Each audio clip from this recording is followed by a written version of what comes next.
আর কিছু আছে চিলে কান নিল টাইপের মানুষ, যা দেখবে অনলাইনে যা আসবে দেদারসে প্রচার করা শুরু করবে। তুমি যে ফেসবুকে ইউটিউবিং করছো, ফেসবুকিং করছো, কখনো কি আমাকে জিজ্ঞেস করেছিল, আমাদেরকে জিজ্ঞেস করেছিল ভাই কি হয়েছে আপনাদের সাথে? তুমি এক পক্ষের কথা শুনে গালিগালাজ করছো, চরিত্র নিয়ে কথা বলছো, টাকার কেলেঙ্কারি দিচ্ছ। আর সবচেয়ে কষ্ট পেয়েছি আমি এখানে কিছু আলেম ওলামাও এর পক্ষে সাফাই গাওয়া শুরু করেছে। আমি এই জায়গায় কষ্ট পেয়েছি। শোনেন, আজকে মজা নিচ্ছেন, ট্রল করছেন, করেন, এটা আপনার দিকেও আসবে ইনশাল্লাহ, দেখেন। তবে এখন বলতে বাধ্য হচ্ছি, কারণ এটা ফেসবুকের যুগ, ইউটিউব অনলাইনের যুগ। সত্যটা উপস্থাপন না করলে অনেক মানুষ বিভ্রান্ত হতে পারে। শুধু এই স্বার্থে আমি কথাটা বলছি, আদারওয়াইজ আমি কথাগুলো বলতাম না। কারণ নিজের ঘরের ত্রুটি মানুষের সামনে উপস্থাপন করতে হয় না, নিজের ঘরের ত্রুটিগুলো মানুষের সামনে উপস্থাপন করতে হয় না।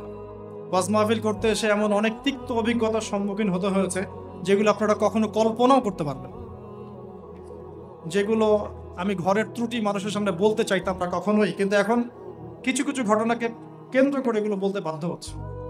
না বললে মানুষের সামনে প্রকৃত সত্যটা উপস্থাপিত হবে না। আর কতদিন চুপ করে থাকবে? কত কিছু হয়েছে এই জীবনে ফেস করতে আপনি কল্পনা করতে পারেন। তা আমি এগুলো বলতে চাইতাম না কখনোই, এগুলো আমি কোনোদিনও বলতে চাইতাম না, এখন বলতে বাধ্য হচ্ছে আপনাদের প্রশ্নের কারণে। প্রসঙ্গে আসলে একটা ন্যাশনাল নিউজ যদি প্রচার করতে চান, আপনাকে পক্ষে বিপক্ষের কথা নিতে হবে না? একটা ন্যাশনাল নিউজ প্রচার করবেন, তাহলে বাদী বিবাদী উভয়ের কথা শুনতে হবে না? এই হলুদ সাংবাদিকতা, টোটালি হলুদ সাংবাদিকতা। এর পিছনে কি উদ্দেশ্য? উদ্দেশ্য হচ্ছে 1 নাম্বার ওয়াজ মাহফিলকে বিতর্কিত করা, নাম্বার 1। 1 নাম্বার উদ্দেশ্য ওয়াজ মাহফিলের যে চলমান সিলসিলা বাংলার মাটিতে চলছে, এই চলমান সিলসিলাকে বিতর্কিত করা একটা প্রধান উদ্দেশ্য। 2 নাম্বার, ওয়াজ মাহফিলে যেসব বক্তাদের মাহফিলে বেশি মানুষ আসে, এই বক্তাদেরকে জাতির সামনে এই বিতর্কিত করে উপস্থাপন করা। 3 নাম্বার, আপনি যদি একজন বক্তা বা আলেমকে বিতর্কিত করতে চান, 2টা ইস্যু লাগবে আপনার। 1 নারী কেলেঙ্কারি, 2 অর্থের কেলেঙ্কারি। টাকার জন্য যদি আমরা মাহফিল করতাম, আজকে আমার 10তলা বাড়ি থাকতো, একদিনে চাইলে আমি 10টা মাহফিল করতে পারতাম। টাকার জন্য যদি আমরা কাজ করতাম, দিনের কাজ, তাহলে আমার নামে শত শত বিঘা জমি থাকতো। আমি আল্লাহর বান্দা, আল্লাহর জমিনে বেঁচে আছি কারাগারের জীবনে, আমার 100 কোনো জমি নাই পৃথিবীতে, 100 কোনো। আল্লাহর কসম করে বলতেছি, আমার 2টা পরিবার ভালো থাকি আমরা। প্রত্যেক মাসে ভাড়ার টাকা কিনতে হয় আমাদেরকে। আমাদের নাম্বার ফেসবুকে available, WhatsApp number available. Phone করে তো বলতে পারতেন যে ভাই আসলে কি হয়েছিল ঘটনা। তার মানে বোঝা যায় এর পিছনে একটা গভীর ষড়যন্ত্র আছে। ষড়যন্ত্র 1 নাম্বার, আলেম ওলামাদের অবস্থা কিন্তু দেশে ভালো নয়। ষড়যন্ত্র 1 নাম্বার হচ্ছে হকপন্থী আলেম ওলামাদেরকে সমাজ থেকে মাইনাস করে দেওয়া, একটা উদ্দেশ্য 1। 2 নাম্বার, ওয়াজ মাহফিলকে বিতর্কিত করা, একটা উদ্দেশ্য। 3 নাম্বার, যেসব বক্তাদের ওয়াজ মাহফিলে বেশি মানুষ আসছে, জনগণ শুনছে, আমল করছে, ইসলামের একটা ফ্লো সৃষ্টি হচ্ছে, এই মানুষদেরকে সমাজে বিতর্কিত করে দাও। এবং এই কাজগুলোর মধ্য দিয়ে কারা তাদের এজেন্ডা বাস্তবায়ন করছে আপনারা খুব ভালো করে খেয়াল করে নেবেন। আর কিছু আছে চিলে কান নিল টাইপের মানুষ, যা দেখবে অনলাইনে যা আসবে দেদারসে প্রচার করা শুরু করবে। তুমি যে ফেসবুকে ইউটিউবিং করছো, ফেসবুকিং করছো, কখনো কি আমাকে জিজ্ঞেস করেছিল, আমাদেরকে জিজ্ঞেস করেছিল ভাই কি হয়েছে আপনাদের সাথে? তুমি এক পক্ষের কথা শুনে গালিগালাজ করছো, চরিত্র নিয়ে কথা বলছো, টাকার কেলেঙ্কারি দিচ্ছ। তোমাদের জন্য 2টা নসিহত করে শেষ করবো, জাস্ট 2টা। 1, নবী সাল্লাল্লাহু আলাইহি ওয়াসাল্লাম বলেছেন, কাফা বিল মারই কাযিবান ওয়া হুয়া ইয়াকুলু কুল্লামা সামি'a। কোন ব্যক্তির মিথ্যাবাদী হওয়ার জন্য এতটুকুই যথেষ্ট যে সে যা শুনবে যাচাই বাছাই না করেই তা প্রচার করা শুরু। 1। 2 নাম্বার, রাসূল সাল্লাল্লাহু আলাইহি ওয়াসাল্লামকে আল্লাহ পাক বলেছেন, ইয়া আইয়ুহাল্লাযীনা আমানু, হে মুমিনগণ, আপনারা খুব ভালো করে শুনেন, ইন জাআকুম ফাসিকুম বিনাবাইন ফাতাবায়ানু। কোন ফাসিক, পাপাচারী কোন ফাসিক যদি কোনো সংবাদ নিয়ে আসে, সেটা বিশ্বাস করার আগে অবশ্যই যাচাই বাছাই করে নিন, না হলে আন তুসিবু কওমান বিজাহালা ওয়া তুসবিহু আলা মা ফাআলতুম নাদিমিন।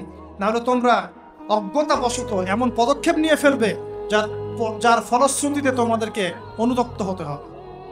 আর সবচেয়ে কষ্ট পেয়েছি আমি এখানে কিছু আলেম ওলামাও এর পক্ষে সাফাই গাওয়া শুরু করেছে। আমি এই জায়গায় কষ্ট পেয়েছি। শোনেন, আজকে মজা নিচ্ছেন, ট্রল করছেন, করেন, এটা আপনার দিকেও আসবে ইনশাল্লাহ, দেখেন। কারণ এটা শুধু আমাকে উদ্দেশ্য করা নয়, এর উদ্দেশ্য হচ্ছে পুরো ওয়াজ মাহফিল এবং আলেম ওলামা এবং পুরো কমিউনিটিকে বিতর্কিত করা। আপনার উচিত ছিল নিজের ভাইয়ের পাশে এসে দাঁড়ানো, আপনি উল্টা মজা নিয়েছেন। এগুলো আল্লাহর আরশ পর্যন্ত পৌঁছে গেছে ইনশাআল্লাহ। আল্লাহ পাক অচিরেই এর ফলাফল নাজিল করবে ইনশাআল্লাহ। আমি শুধু এতটুকু বলছি, আল্লাহর কাছে হাত তুলে দোয়া করছে, আল্লাহুম্মা ইন্না নাজআলুকা ফি নুহুরিহিম ওয়া নাউযু বিকা মিন শুরুরিহিম। আল্লাহুম্মা কফিনিহিম বিমা শি'তা। আল্লাহুম্মা মুনজিলাল কিতাব ওয়া সারি'আল হিসাব ইহসিমিল আহজাব। আল্লাহুম্মা ইহজিমহুম ওয়া জালজিলহুম। এই দোয়ার অর্থ যারা বুঝবেন জেনে নিয়েন যে আমি কি দোয়াটা করছি। আমি আল্লাহর কাছে দোয়া করছি আল্লাহ পাক সত্যের পক্ষে থাকেন, মিথ্যার বিপক্ষে থাকেন। এখানে ইসলামের বদনাম হয়েছে, আলেমের বদনাম হয়েছে, এবং আল্লাহর দ্বীনের দায়ীদের গায়ে আঘাত এসেছে, এবং মিথ্যা প্রপাগান্ডা চালিয়ে চরিত্র হনন করা হয়েছে। আল্লাহর কাছে দোয়া করছে আল্লাহ পাক যেন একাই এই জালেমদের বিরুদ্ধে আমাদের পক্ষে যথেষ্ট হয়ে যান। আমরা দোয়া করছি আল্লাহ পাক যেন এদের এবং আমাদের মাঝখানে ফয়সালাকারী হিসেবে আল্লাহ পাকই যথেষ্ট থাকেন ইনশাআল্লাহ। আল্লাহুম্মা মুনজিলাল কিতাব, আল্লাহ পাক কিতাব নাজিলকারী, সারি'আল হিসাব, দ্রুত হিসাব গ্রহণকারী, ইহজিমিল আহজাব, এই জালেমদের এই দলটাকে আল্লাহ পাক ভেঙে দিবেন ইনশাআল্লাহ। আল্লাহুম্মা জালজিলহুম, আল্লাহুম্মা ইহজিমহুম ওয়া জালজিলহুম। আল্লাহ পাক এদেরকে বিধ্বস্ত করবেন, এদের পাগুলোকে ভূমিকম্পের মতো কাঁপিয়ে দিবেন ইনশাআল্লাহ। নবী সাল্লাল্লাহু আলাইহি ওয়াসাল্লাম, লাস্ট কথা, নবী সাল্লাল্লাহু আলাইহি ওয়াসাল্লামের উপর অত্যাচার আসলে তিনি দুই রকম সুন্নত দেখিয়েছেন। এক, তিনি মাফ করে দিয়েছেন। যদি ওরা ক্ষমা চাইতো আমি মাফ করে দিতাম, যদি ক্ষমা চাইতো আল্লাহর কসম মাফ করে দিতাম। ক্ষমা না আছে, উল্টা তারা মিথ্যা প্রপাগান্ডা চালিয়েছে, এর কোনো মাফ নাই ইনশাআল্লাহ। আল্লাহ রাসূল আরেকটা সুন্নাত, তিনি বদদোয়া করেছেন, হাত তুলে তুলে বদদোয়া করেছেন, আল্লাহ অমুককে দেখে নিও, তমুককে দেখে নিও, তমুককে দেখে নিও। আজকে আমি মাজলুম, আমরা মাজলুম, শুধু সেই বদদোয়া আল্লাহর কাছে করছি। অচিরেই দেখে নিবেন তাদের কি পরিণত হয় ইনশাআল্লাহ। আমরা কিচ্ছু করবো না, কিচ্ছু বলবো না, আল্লাহর পক্ষ থেকে কি ফয়সালা হয় খালি দেখে নিন ইনশাআল্লাহ। কারণ আল্লাহর দ্বীনের শত্রুতা করে, দ্বীনের দায়ীদের সাথে, আলেমদের সাথে শত্রুতা করে কোন জালেম, কোন ফেরাউন, নমরুদ এই দুনিয়াতে টিকতে পারে নাই, আগামীতেও পারবে না ইনশাআল্লাহ। আর কিছু বলার মতো মন মানসিকতা আমার নাই।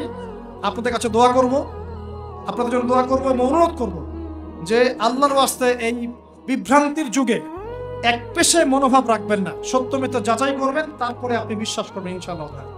আর বিশ্বাস করবেন আল্লাহর পথে দায়ী আলেম, মুহাদ্দিস, মুফতিরা কোনোদিনও দিনের অকল্যাণে কোনো কাজ করে না ইনশাআল্লাহ। আল্লাহ রাব্বুল আলামিন আমাদের সবাইকে পবিত্র কোরআন এবং সহিহ হাদিসগুলো অনুযায়ী আমল করার তৌফিক দান করুন, নবীর সুন্নাহগুলো মেনে চলার তৌফিক দান করুন, এবং আমাদের মাঝে যত ইখতিলাফ আল্লাহ পাক দূর করে দিন, এবং দৃশ্যমান অদৃশ্যমান সমস্ত রকম ইসলামের শত্রু থেকে আল্লাহ পাক আমাদেরকে হেফাজত করুন। আমিন। সুবহানাকা আল্লাহুম্মা ওয়া বিহামদিকা আশহাদু আল লা ইলাহা ইল্লা আনতা আস্তাগফিরুকা ওয়া আতুবু ইলাইক। আসসালামু আলাইকুম ওয়া রাহমাতুল্লাহি ওয়া বারাকাতুহু।